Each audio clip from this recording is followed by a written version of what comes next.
Good afternoon, everybody. Thank you for coming back. I am Christy Farrer. I am a consultant with the Massachusetts Library System and one of the youth consultants bringing Teen Summit to you. And today we are super, super lucky to have one of our own presenting. Kym Powe, who is the Children and YA consultant for the Connecticut State Library, is going to talk to us about teens, tweens, programming, and burnout, and all the things. And so it's all yours.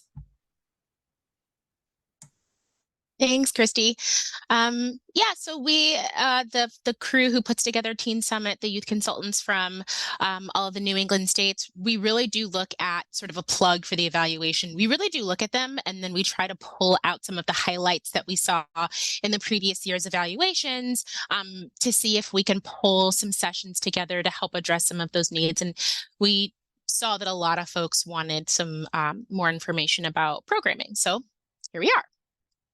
Like Christy said, my name is Kym Powe. I'm the Children and Young Adult Consultant with the Connecticut State Library. And we're going to take a minute to talk about teens. And there's going to be a logo, teens and tweens, actually. There's going to be a logo on the next slide. Some of you might be familiar with. There's a program that many folks, I think, have gone through called Transforming Teen Services. And they have some really great information on the developmental stages of teens and tweens. And just also, all these slides are in our virtual tote bag, so people are welcome to look at that and reference, and there's hyperlinks and videos and things. So 11 to 13-year-olds, who are they? How are they? They're fast approaching adulthood, and their bodies are changing a lot. Due to rapid changes of puberty, they often feel uncomfortable in their bodies, and we can see some of that play out in actions and behaviors. They want privacy with their friends to discuss the changes that they are going through. I know I often saw teens tucked away under tables and things like that. They don't want to be associated with anything that's considered to be for kids, which is why it's really important to have programs and services specifically for these age groups, as opposed to some all age programs, because you're not going to have a lot of 13-year-olds wanting to hang out with 5-year-olds. They want opportunities to contribute. A lot of those helper and volunteer situations, and they experience a lot of mood swings and varying energy levels, which I think a lot of us are probably familiar with and have seen in some way, shape, or form. Now, 14 to 18-year-olds, it's a little bit different. There's some more growth that's happened there. They're very concerned with body image, and they're swayed by images that they see in advertising and in the media. And they worry if they'll fit into society standards of beauty. And as you can see, as we're going through these, they're very sort of generalized based off of studies of teens. There are always exceptions to all of this. They are capable of high levels of abstract thought and solving complex problems. They are very curious and may experiment with drugs, alcohol, tobacco, and other risky behaviors. It's around this age where you begin to see some of that in some of our kids. They enjoy debating, particularly concerning issues of moral rights and privilege and the meaning of life, some of those larger, grandiose concepts. They are learning more about themselves, and they are figuring out how they fit into the world and how others see them. And they are developing their self-confidence, and that's really important to them. So these are just some behavioral and personality highlights that we might see for these two age groups, which can really affect our interactions with teens and tweens, thus the programming and services that we put together and offer. So there's a really great video that sort of sums a lot of this up. A lot of state consultants, we've gone through training and brain science and things like that, but sometimes why do all of the talking when you can have baby Hank Green do it for you? So we're just going to play like a very small clip of this video on the teen brain. Turns out that brains actually take longer than we thought to fully mature. I don't mean physical size. Our brains are already about 95% full size by the time we're just 6, but more in the sense of the connections inside the brain. Adults, for the most part, know how to make decisions by evaluating choices and weighing consequences. They do this with their prefrontal cortex, which is responsible for controlling impulses and emotions and forming judgments. Its neurons chat with the neurons in other regions of the brain responsible for, say, memory or movement through synapses. Thing is, teenage brains don't quite work like this yet. The prefrontal cortex may not be fully developed until your mid-20s, and teen synapses, those lines of communication, are still growing and specializing. They're also slow. As an adolescent brain keeps developing, its axons, the long tail-like parts of the neurons that transmit signals to other neurons, become more and more insulated by a fatty layer called the myelin sheath. This padding greatly increases the cell's transmission speed, and while it helps adults make faster decisions, it isn't fully formed in teens. These changes occur slowly, beginning at the back of the brain where the oldest and most fundamental brain parts reside, and slowly working its way forward to the more advanced and complicated brain bits.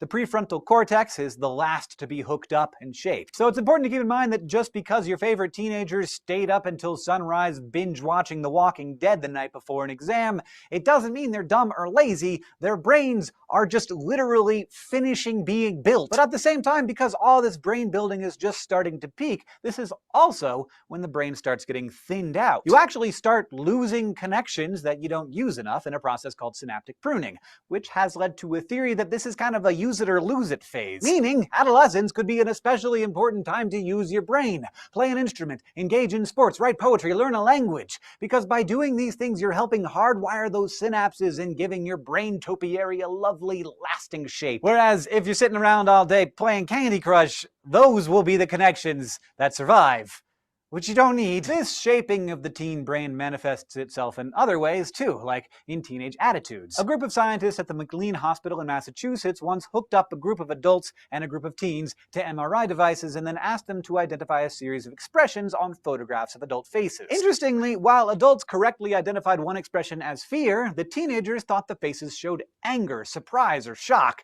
They weren't registering subtlety as well. Not only that, but the MRI images showed that adults and teens responded with different parts of their brains. Adults used the reasonable prefrontal cortex, while the teens mostly used the gut reaction emotional amygdala located farther back in the brain. Results like these might help explain why teenagers seem to experience frequent mood swings. For one, Okay, so that's it. We're going to stop it there. No, we're not. I lied. We're going to keep going. they tend to react quickly from the emotional part of their brain without running those reactions by the more rational frontal cortex. And two, it could be that they're just misreading expressions and therefore the intentions behind them. The frontal cortex also helps people relate to and understand each other, and you can imagine what happens when concern is misjudged as anger or worry as disappointment. The Fresh Prince has an entire song about it. But the truth is, as much as parents just don't understand, teens don't always understand either. When the emotional amygdala and the more rational cortex aren't fully hooked up yet, that can make it hard for teenagers to productively work through emotions. This kind of...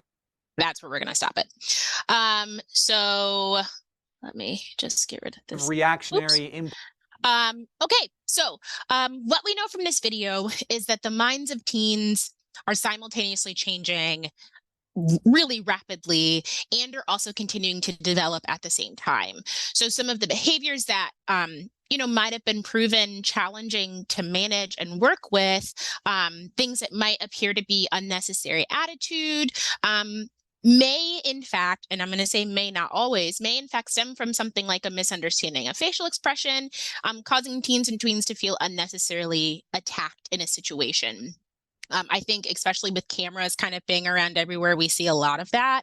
And when something like that is compared to the fact that teens and tweens, due to where they sit developmentally, are more likely to react emotionally, it can cause a lot of problems and a lot of sticky situations within a public library setting. So while it's true that we have this knowledge about the teen brain, right? Some of us might have done a lot of learning into this. Some of us might just be beginning to figure some of this out now. We have this knowledge and it has the potential to change, I think, and affect the way that we interact with teens and tweens. And then I think just sort of something else to keep in the back of our minds that I unfortunately don't have an answer to is that we don't know yet how the lockdown and how quarantine has affected some of these teens. So depending on sort of where you were, there were teens and tweens that had, 1.5 to 2 years of relative isolation, in addition to sort of some of the stress and anxiety that came with that time frame. And when you look at the big picture of life, 1.5 to 2 years isn't a huge deal.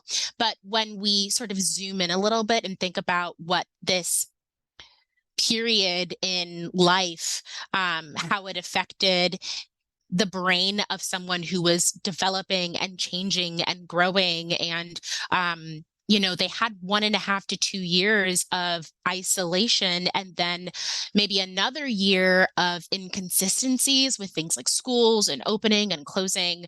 That 1.5 to 2 years is going to be really magnanimous, and could potentially have a very large effect on the teens and tweens who sort of went through that. Us as well. I mean, obviously everybody, but from a developmental perspective, we don't know yet. We don't know what that did. We don't know. I think a lot of us are seeing a lot of things that are unusual now that we're beginning to see the public regularly.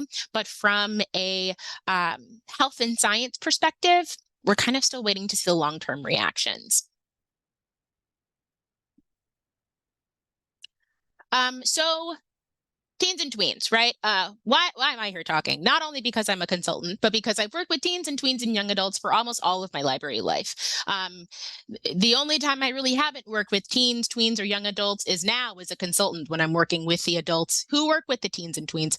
And my personal background is that I have worked in just about every major demographic situation that you can think of. I've worked in urban distressed municipalities. I've worked in incredibly affluent and rural communities. And what I can say, having worked at a lot of libraries, none of which were the same, is that it's very rare that you can take one program or service and offer it in one location in the exact same way that you offered it in another, because of a lot of other things that might be happening in that community. Teen services are going to vary widely from library to library and community to community. The teens in one community may need or want or, have access to or need access to things like SAT prep, or that weird test you have to take to get into a boarding school that I didn't know was a thing until I worked in that affluent community. They might need community volunteer opportunities for competitive college applications, late night final study spaces, things like that. But then you might have another community, and I know here in Connecticut, a lot of times these communities are touching each other, who might want or need a space to hang out with friends, because there might not be anywhere else in the community for them to go. There might not be a teen center. There might not be a YMCA. There might not be a public basketball court or gym or whatever. We might have folks who need computer access to print papers for school, because maybe in that community, 1 in 4 households don't have access to reliable internet. They might need summer job opportunities because they're partially responsible for paying for new clothes for school in the fall, right? Summer lunch access, assistance in accessing resources that they need for school assignments. Different communities are going to have different needs, and meeting those different needs are going to require different actions by each of us as library workers, and different supports from our varying library institutions. But the important thing to remember with teens is that it's our job as librarians to meet the needs of the teens. It's not necessarily the other way around. And I think it can be really hard to get kind of caught up in that sometimes. So, we started this talking a little bit about the brain and brain science, but very closely tied to that are the social needs and the self and fulfilling needs of teens as well, also known as social and emotional learning. So social and emotional learning can be broken down into 5 sections. Self-awareness, how we think about ourselves; self-management, the ability to manage those thoughts and feelings; social awareness, how we understand others; relationship skills, how we connect with others; and responsible decision making, kind of how we put it all together to make responsible choices. And libraries are one of the spaces where teens and tweens should be able to practice and develop those social and emotional learning skills because they're not intuitive, right? These things have to be practiced and learned, and mistakes have to be made and they have to be corrected. So being in spaces where different kids from different schools can congregate and interact, where they can co-design programs with other teens or assist young children. If anyone was at the teen volunteer session, there were some talks about some of that, but also things like losing, maybe for students who aren't sports students, losing in games and activities. All of these things provide opportunities for social and emotional development. And libraries are one of the few spaces where children can practice and learn that safely without detention or being grounded. So, we as library workers, it is really important for us to establish boundaries for what's appropriate as teens go through, that social and emotional learning in our spaces. There are certain things that are just unacceptable anywhere, right? Like putting your hands on someone, breaking things, throwing things. We all know that we all sort of know a situation where the line is just drawn in the sand.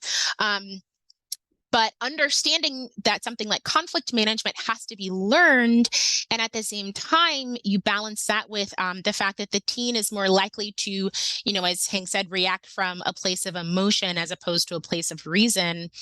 I'm just hoping that having some of that knowledge can help us sort of balance our interaction so that the way that the teens interact in our space and the way that we interact with them can come to some sort of balance, because all of this stuff on the screen takes time, takes years. So what does any of that have to do with programming? Before we kind of go a little deeper into programming, I think that it's important to think about who are we as librarians and who are we here to serve, right? And so that brings us to the concept of a public servant versus a library servant. I did not come up with this. It is sourced on this slide for folks to sort of go through and watch more of. This slide is from a presentation by a person named Beth Yoke on reimagining our role to better serve the community during and beyond a time of crisis. So when thinking about programming of any kind, it's important to remember that the programs and services that we offer our teens and tweens should really be about providing for the needs of the teens and tweens.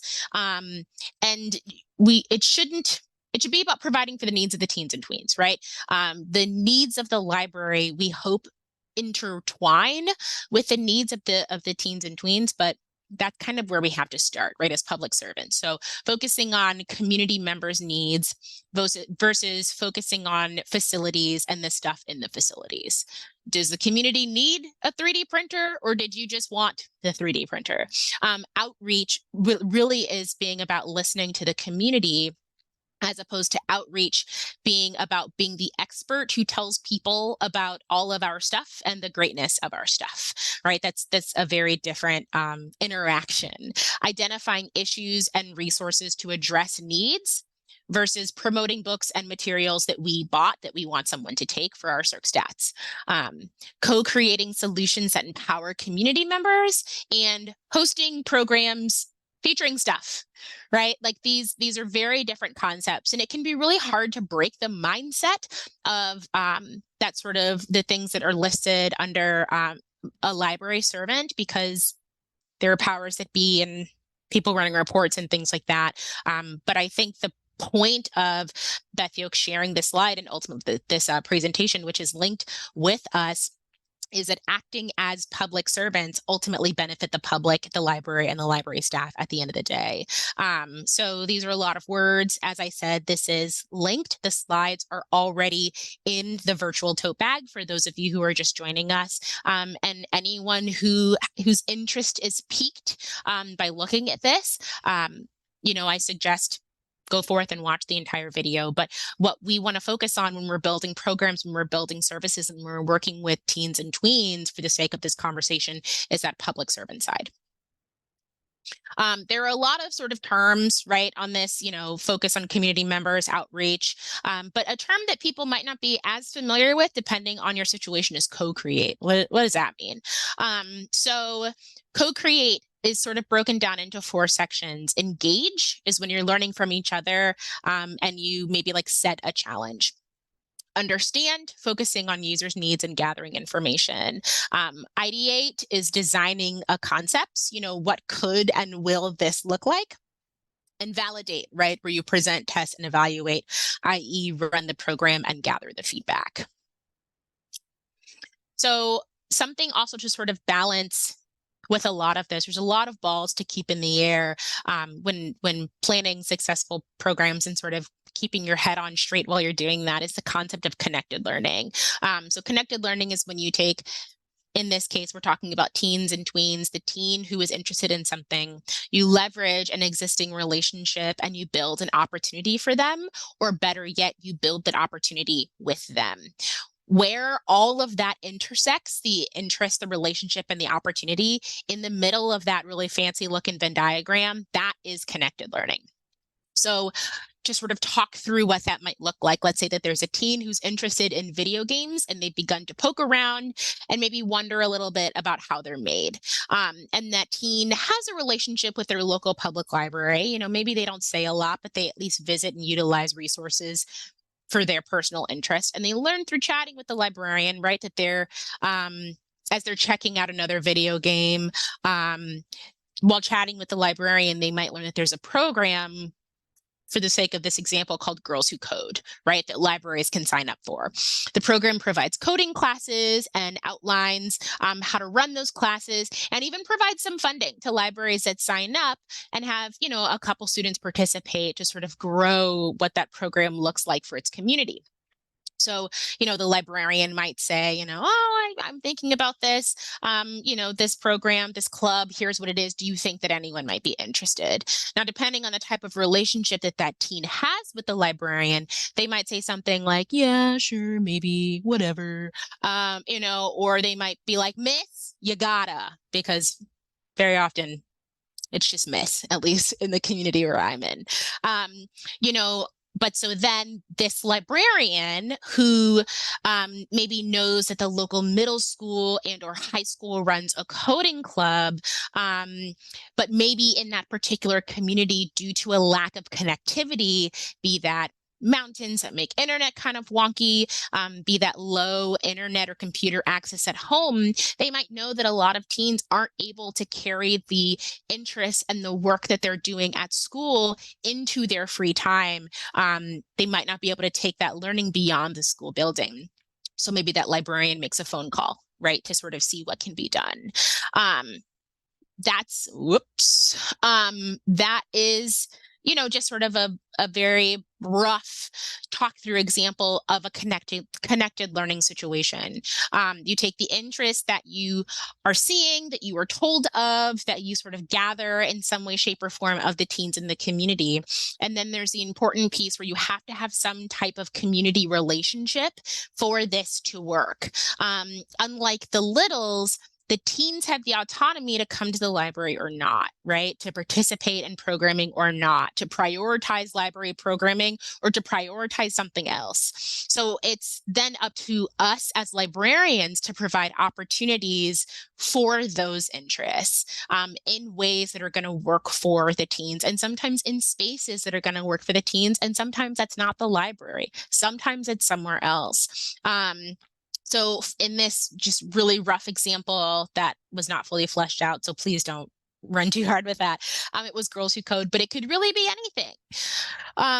The point is to work to fulfill the interests and needs of our teen patrons. Not what we think they want, not what we wanted at their age, but also not what it looks like they want. I think we've all had a situation where, we see lots of teens drawing or something like that, or doing art, and we offer an art program and no one comes, right? There's a little bit more to it than that, and we're going to talk about co-design a little bit later. So it's also possible that we might have to find ways to reach out to these teens beyond the 4 walls of our library building. And there are a lot of conversations to have around that. Someone must staff every desk in every library at every time, right? Like having these conversations isn't necessarily saying that these problems are easy fixes if anyone is running into them. But sometimes you have to start from knowing what direction you want to go in and then sort of work to it that way.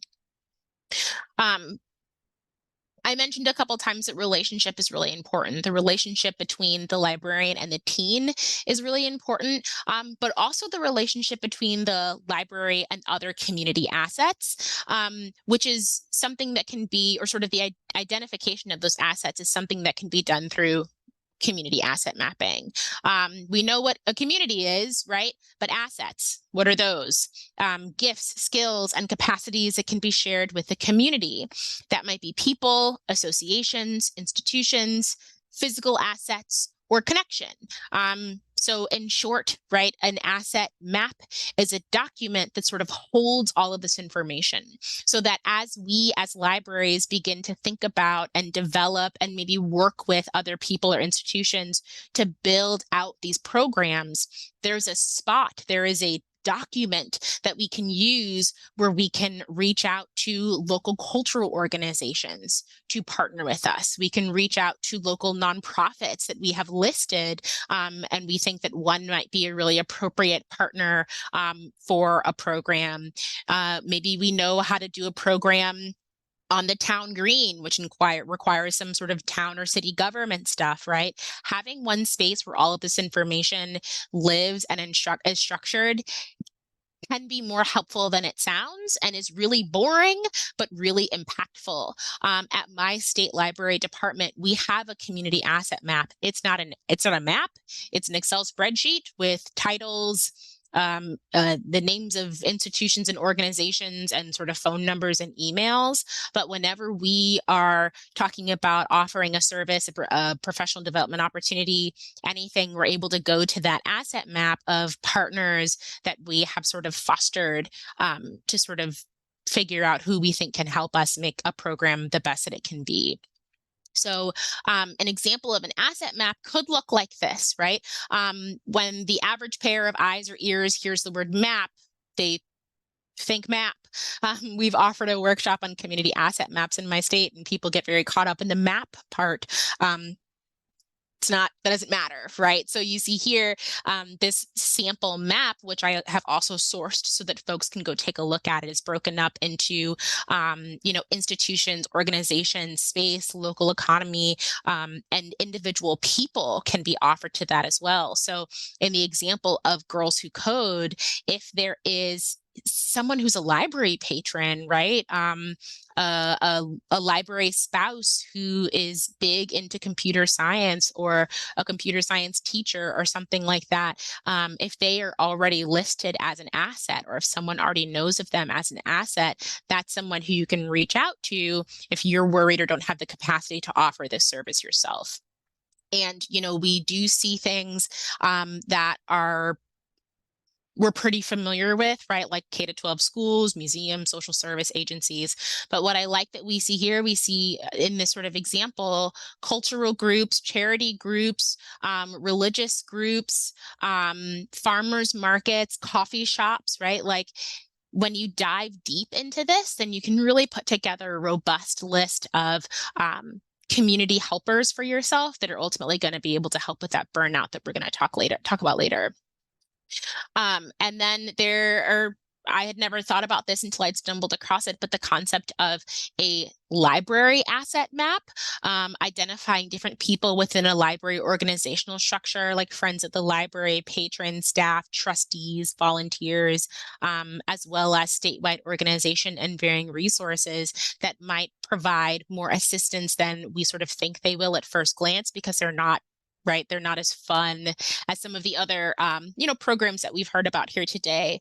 But the thing about sometimes when we're hearing about an individualized program, if our community structure and if our library structure is too different from sort of the person who's done that presentation, we might not be able to copy and paste a program that we hear about one for one. Things might have to be adjusted. They just might not be appropriate for the community that you're working in. There might not be a need in the community that you're working in.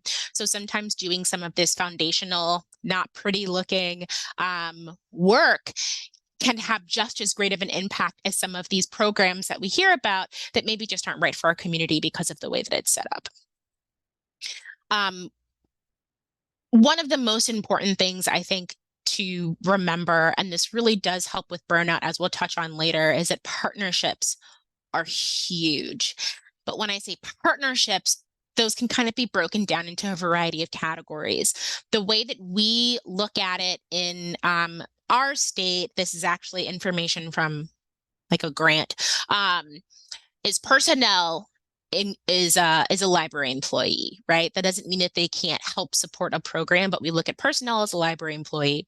We look at a contractor or a consultant as someone who's paid for services, and they're not a library employee. We look at a supporter as an organization or individual that endorses the project or idea, but does not necessarily contribute resources to it. So the best way to think about that is like maybe it's when the school is handing out flyers and putting flyers in all the backpacks. Maybe that's when the community center lets you put something up on their bulletin board, or Stop and Shop lets you put something up on the community bulletin board. Very helpful and necessary. But just sort of by that definition, if that's the extent in the way that they are helping a library or a program, then we consider them to be supporters. A partner is an organization or a person that contributes resources to the project. So that's the boots on the ground person who's helping you make the phone calls. Maybe they're contributing financially to help support the program. A really good example of partnership are the 6 consultants that are working to put together Teen Summit. We each tap into our local resources to put together something larger that ultimately can benefit something else. So what can it look like when you put all of that together? And we've got a video example of that.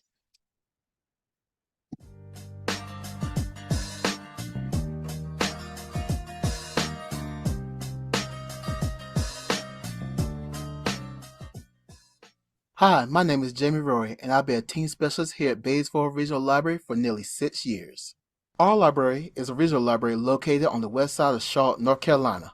Since I've been here at Batesville Regional Library, we have tried many things to make our library as a whole more inviting to our diverse population of teens. Our staff here, like our teens, come from many different backgrounds, and the majority have grown up in the community and attended the same schools in the past. Many know what it's like to be judged not only by their looks, but also for where they are from. We work hard to make our teens feel welcomed. All of our staff, from children's to the circulation department, are encouraged to build relationships with our teens. As a result, our teens not only seek us out in the teen department, but we often find them talking to other staff in the building, either talking to a children's librarian about their day or asking a library aide at the front desk for relationship advice. It's gotten to the point where we actually have to shoo our teens away from the desk so the adult patrons can be served. It's an awesome problem to have. We treat our teens something like co-collaborators in our department and ask their opinions on programs we are planning on doing and what programs they would like to see. Our teens always want to do something with food, so we decided to expand our monthly teen program, Measure Up Cooking, and link it to cultural months throughout the year. For Irish Heritage Month, we invited a speaker from a local Irish pub to teach us how to make Irish soda bread. And for Black History Month, the teens made chicken and waffles and discussed how they were connected to the Harlem Renaissance. Our Dungeons and Dragons program, Dewey's and Dragons, had an unexpected result in that the teens that joined in came from all walks of life, and the characters they created and played with reflected that same diversity. Another way we encourage diversity is by having discussions about topics and issues that our teens may be interested in. Aside from having our usual programs on the floor in the teen area, we began to engage our teens about topics that relate to the library and current events. We talk about what's going on in the community and how they feel about things that matter to them. For example, right now, we are promoting our community read book, The Hate You Give, and are having discussions in the teen zone with our teens about their relationship with the police in the area and if they have ever received the talk. Another thing we do is decorate our teen zone to reflect our patrons' interests and who they are. When I first came to Batesville Regional Library, our teen zone, although nice with our booths, it lacked any real personality or identity. I, along with my co-worker, came up with the idea to make the teen space more inviting and interesting to our teen patrons. We want to decorate the area to not only be inviting to our teens, but to also give them a sense that this was their space and it belonged to them. Many of our teens love listening to hip-hop and reading comic books and manga. So one month we decided to make posters of Marvel comic book covers that paid homage to iconic rap album covers and hung them in the booths in the teen area, which our teens absolutely loved, and at the end of the month they were basically fighting each other to see who gets to take which poster home when we took them down. A few of our more artistic teens have even contributed their artwork to make posters for our teen area. Seeing those teens brag about their art to their friends and showing their artwork to their family on the wall is awesome. We have continued doing this, hanging up posters, creating slideshows and book displays relating to our teens' interests and to library programming. Doing so has changed our teen area and made it more inviting to our teens. All these things contribute to giving our teens a sense of ownership of the teen area and that this is a place that they truly belong.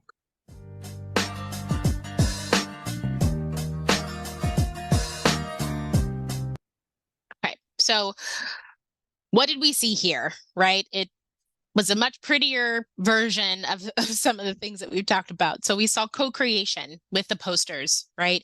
We saw the teens actually doing the designing, the library doing the printing and the mounting of this artwork created by and for the teens. We saw the inclusion of food programs. What do we always say in teen services, right? If you feed them, they will come.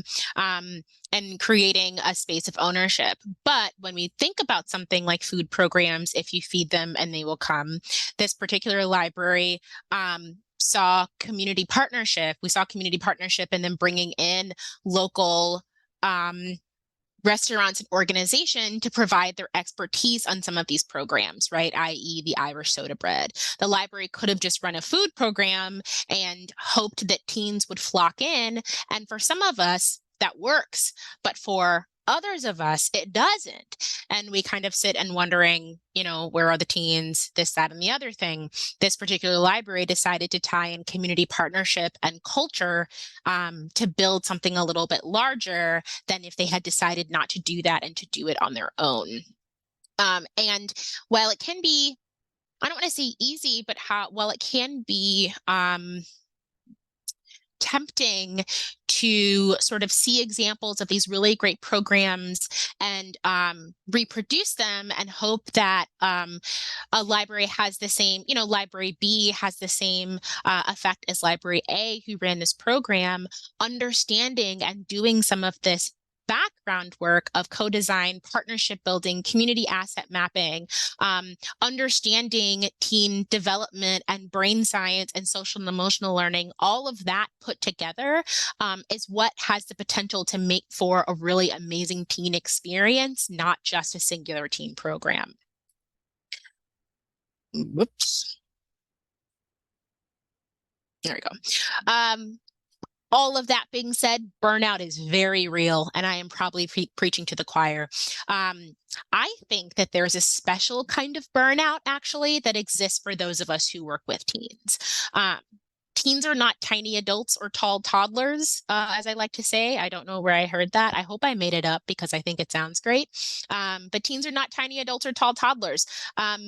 They probably aren't going to show up to programs in the quantity that 3-year-olds are going to show up to story times. And by probably, I mean, for most of us, they're not.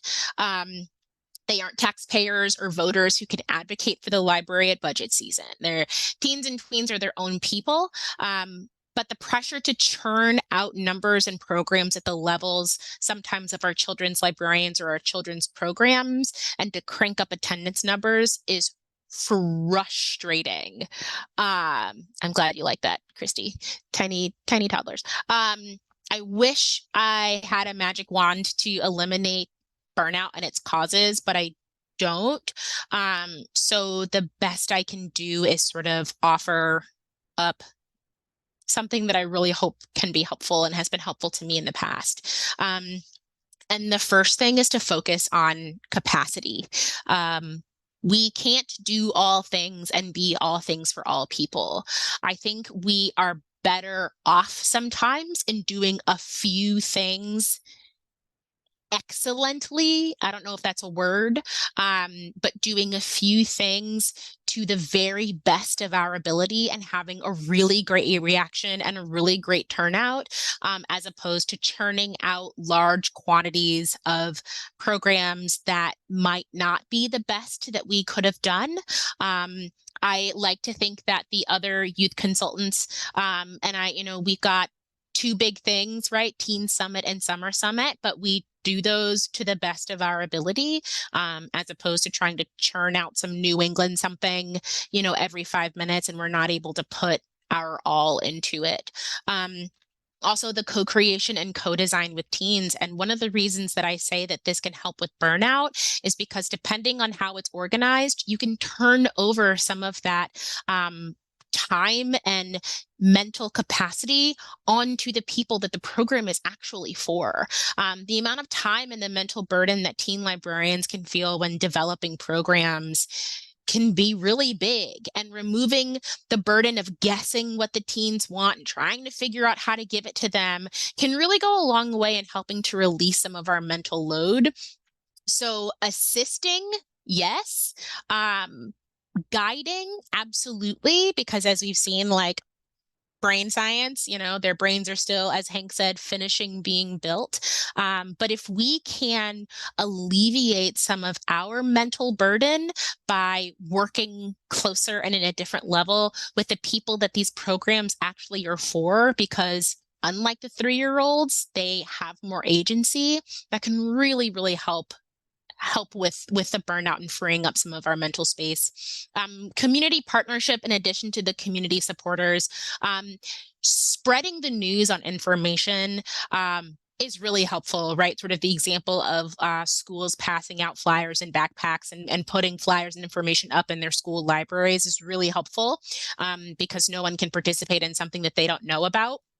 But having a partner, a true partner who you can hand some of that mental load to, can also really help to alleviate some of that burnout, right? I didn't have to come up with 8 different sessions or 6 different sessions in a keynote for Teen Summit by myself.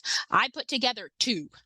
And the way that alleviates some of the mental anguish is almost shocking, because you feel like you should be panicked and behind, but you're not, because multiple people are holding a little bit of the load. It's a balance, because there's a such thing as too many cooks in the kitchen, but that can also really help with the burnout. And although, yes, it can take time to build those partnerships and relationships, it's time very well spent. Also, as I mentioned, quality over quantity. It can be hard to make the case for that with some of our administrators and powers that be. But if you run, 4 really great programs that have like 100 teens that come to each of them, that's going to have a higher impact. And also, just from a ratio perspective, is really good and really insightful, and makes for a really great like infographic, as opposed to, 100 programs that 4 teens come to, right? And that 100 programs is burning you out. You're burning the wick at both ends. I have notes. I'm not even reading them. Data, information, communication, and stories, right? So libraries are super great. I think libraries are some of the best institutions in the world. I also sometimes watch us struggle to tell our story. I sometimes watch us struggle to explain who we are, what we do, and why we do it, and the impact of what we do. And using data and using information and using infographics and using output and using stories and presenting that in an absorbable way goes a really, really long way to garnering new partners, garnering new support, and I think is sometimes underlooked and underappreciated and sort of underworked with. Because it's not cute, right? Like, it's not candy sushi, and it takes some time and some effort that we don't always feel like we have. And Last, I think there's a power in growth mindset that isn't often called out. So a growth mindset is the belief that one's intelligence or ability can be grown or developed with persistence, effort, and a focus on learning. So people with a growth mindset believe that regardless of what natural abilities you are born with, there is always room to grow and to be good at something new. And I just think there's something to be said for the mindset that we have when we're doing some of this programming work and when we're working with teens who can be a interesting group to work with, though, although they were always my favorite. And that's not to say that like chanting and meditating and journaling is going to solve all things. I think it's just one piece of a larger piece of pie, right? And sort of the concept of time, right? Relationship building takes time, co-creation takes time, understanding takes time, mindset shifts take time, popular programs take time. All of it takes time. Quantity is not better than quality, and it's okay if things don't grow and change at the rate that we want them, and sometimes even at the rate that like someone else wants them who doesn't maybe understand our job the same way that we do. And I think sometimes we have to be okay with that. We have to be okay with things taking a little bit. We have to be okay with repeating ourselves 3 times when you're asked the same question over and over because maybe your service isn't as widespread as you want it to be.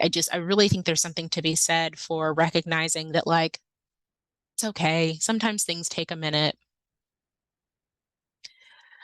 And sort of just a few highlights, again, to sort of balance out the way that we came into this. So tips for working with 11 to 13-year-olds, providing opportunities for them to discuss issues that are important to them and express their opportunities. Give them their space and respect their privacy while still letting them know that you are available for them. Do not single them out in front of their peers for praise or criticism, depending on the child. I remember wearing like sparkly blue eyeshadow once, and my mom said, "I like your eyeshadow." And I was convinced that she was lying and like had an internal fit. So you just never know. Provide opportunities for them to participate in community service, work in groups, and make things creative. Because we learned earlier that this age group really likes to help and participate. For those 14 to 18-year-olds, give them opportunities to demonstrate their independence and skill by involving them in the planning of their learning experiences. That's that co-creation. Push them to stretch their thinking by providing real-life problems to solve. Hold them to high standards and hold them accountable because they're at an age where that can happen. We heard a little bit about that in the teen volunteering where, some teens don't answer their email, and we're at the age where you kind of need to pay attention to that.